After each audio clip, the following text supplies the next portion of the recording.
ito ang ginagawa ko na water dispenser.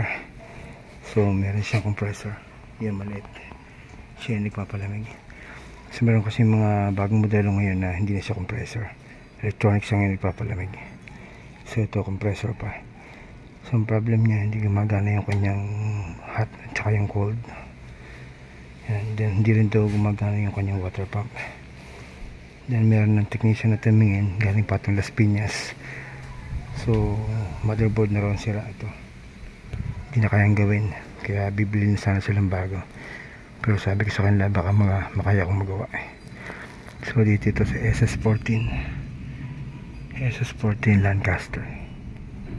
So tinitry kong i-repair yung motherboard niya.